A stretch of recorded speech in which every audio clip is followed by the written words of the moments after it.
If you have developed with SQL Server in the past, then Query Analyzer is probably one of your favorite tools, as it is mine.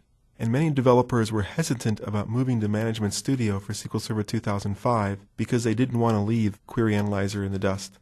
But the query editor in Management Studio is actually pretty cool. Let me show you. I'm going to open up the getPrice stored procedure, scripting the stored procedure as an alter command, just so we can have something up here on the window, and auto hide Object Explorer. This looks very similar to the old Query Analyzer, one of our favorite tools. A couple of things to point out here. We can disconnect or connect back to the server. So the query editor can work in a disconnected state. That's new. Query Analyzer could not do that. You can even come up here and just switch to a different server, which is very nice. We are currently connected to the master database, so let's go ahead and change that to obxkites.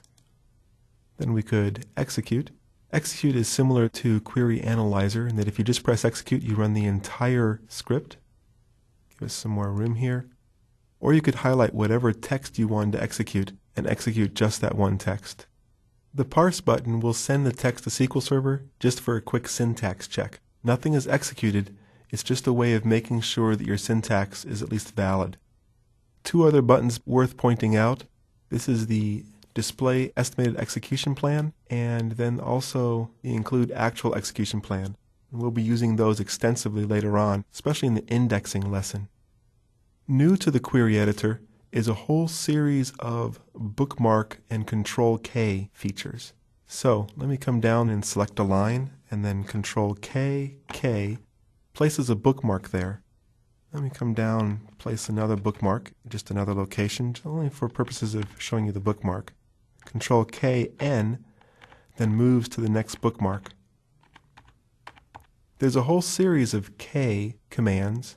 You can find them listed down here in the menu as far as toggling bookmarks, enabling them, moving the next and previous, clearing them. A feature that I have found useful is when you do a find, even the quick find, you can go ahead and instead of moving to every time you find that word or that string in your text, you can say bookmark all, and then it will simply bookmark them and you can move through your code much easier. So that's a whole new feature as far as moving through your code, is the bookmarks. Looking down at the result window, you can size this to fit. In Query Analyzer, there was a toolbar button to hide the result window. That's missing now, but Control R still works as far as opening and closing the result window.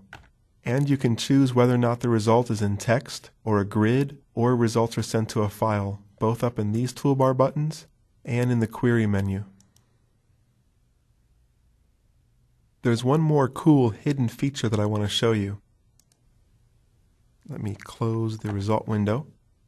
The Query Designer is actually a graphical way of seeing your query.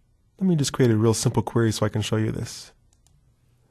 And switch to obxkites. Select star from product. I'll highlight this. And this is the Query Designer. It's possible to drag new tables into it, to say add a table, even a derived table, which we'll talk about in the upcoming lesson on subqueries. You can select the output, select sort, and then see the text down here. A weakness of the Query Designer is you cannot execute queries here. There's no result pane, and you can't use this for any data modifications. However, there's another way to get to the Query Designer that opens up some more capabilities. I'll go back to the Object Explorer, select a table, use the same product table we used a few minutes ago, and if you say Open Table, it shows you the results. Let me slide off so Object Explorer will auto-hide. This looks like just a regular result pane showing us everything in the product table. However, we can show the diagram pane to show all of the source tables. Here's the criteria pane so you can see the different columns and how you're selecting and sorting. And there's the raw SQL. And there's an execute button as well.